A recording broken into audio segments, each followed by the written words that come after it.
couple of things of note here. Look, we've got a trail of coolant. This is where there's coolant leaking from somewhere in the car, which I've got to look at. The other thing is that I put these tyres in the centre of the trailer, and they've shifted during transporting to the left. So they do shift around. I think I may have to find another way of securing them into one position. So hopefully you can see the coolant here inside the car. Now there is a repair. I haven't even checked this yet, so this will be you checking with me. No, I can't really see it. I've got a repair to the pipe that goes into the heater matrix. I'm wondering if that's given out. I don't know if I can get this to focus, but you can see where I've done this repair on the coolant pipe. So I used self-amalging tape and the Jubilee clip or hose clamp there. You can see it's been leaking around there, and I'm pretty certain that's where all the coolant's coming from. Now the strange thing is that the guys told me that when they opened the bonnet they thought they saw coolant under the bonnet, and I'm trying to think how the heck it got through the firewall into the bonnet. But to be fair, it's all over the place because it's all down the pipes here, the fire pipes, fire extinguisher pipes. It's on the wraps around the cabling. It's gone everywhere. So obviously sprayed out under some pressure. So maybe it did somehow find its way through to the other side, but I'll see if I can find some on the other side.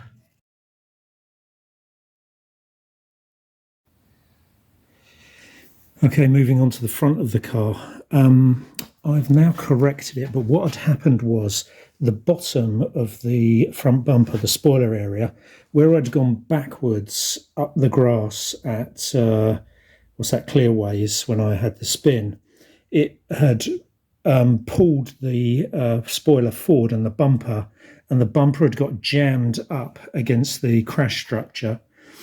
Now I've managed to lever it off, and very carefully lever it off, I have to say, and it has straightened it out. But I've got a bit of a problem here in that I think it's pulled this stuff down in here.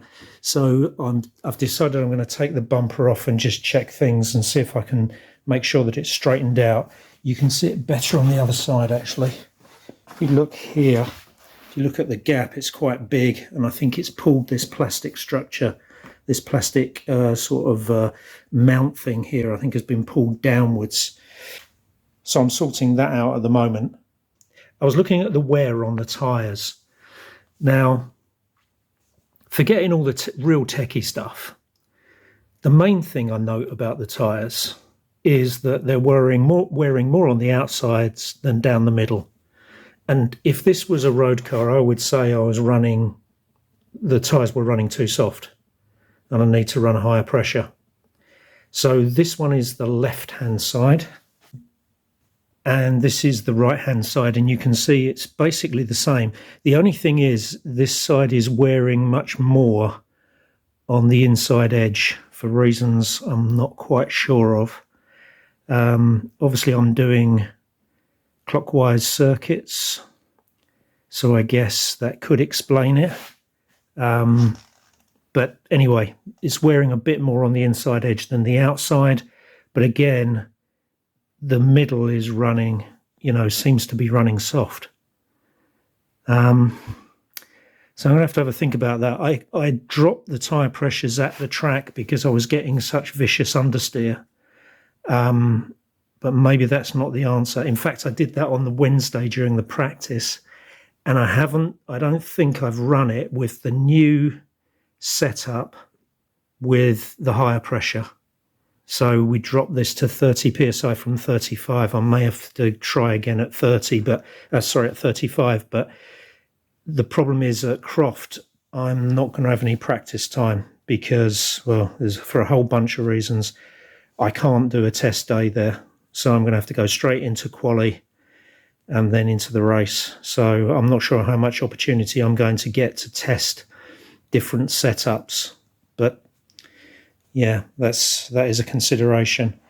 And other things that happened, if you watch the race video, you'll have seen that car 220 hit me in the side at Clearways. So you can see I've now got some damage on this side matching the damage on the other side, which happened at Silverstone. So again, I mean, this is a bit more serious because it's gone back to the metal just there. What I'm going to do is clean it up, get rid of the black from the tyres. I may try and paint it a bit with some rattle can. It won't look great close up because this has got like a lacquer over the top, but you know, I'm only trying to make it look decent from a distance, so I'll probably do that. Again, I've got a bit of damage to the skirt, but nothing too serious. And then if we move to the back, so this is where I got hit up the back going into Druids. You can see I've got some markings here and there. It's scuffed against the plastic there, and I've got some markings up. Oh, that's nothing, is it? So that's okay. I think that little crease just there was always there, so I don't think that's a result of this. But this obviously is this area. But luckily, it doesn't seem to be too bad. And one of the track mechanics, one of the 4040 mechanics, got under the car and looked at the crash structure, and he said it doesn't appear to have taken, you know, been damaged or bent in any way. So this all seems to be just panel damage and nothing too dreadful. Got a bit of a mark there. I don't know how that's happened. And another one there.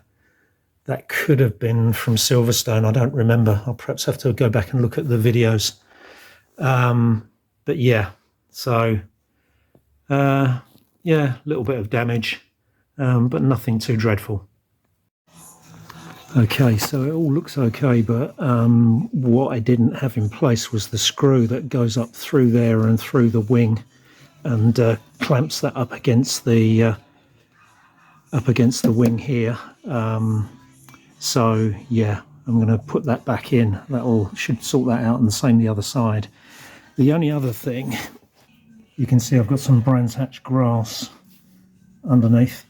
I'm a bit worried about this. I've been worried about this before. It's low, and it's a pipe associated with the power assisted steering, and what really concerns me is if I take a curb, it could wipe that completely out, particularly as a lot of people are saying I should remove this jacking block. I'm not sure the jacking block would save the pipe actually, but removing that leads you to lower the car even further, which brings this even into more exposed area. I've looked at ways, is it possible for me to modify the position of the pipe, and I can't see how I can do it, because the other end of the pipe here is actually, it's solid steel or whatever, and then bolted on the side of the rack, so I don't see how I'm going to be able to modify that without putting a totally modified pipe on there, and I'm not sure that's legal by the regulations, so that doesn't sound good. The only other thing I'm still considering is there a way I can put the engine under tray in place and still get the clearance that I need? I'm definitely going to investigate that. Okay, that's the bumper all fixed. I just need to get another grill because that got left chilling on the grass at Clearways.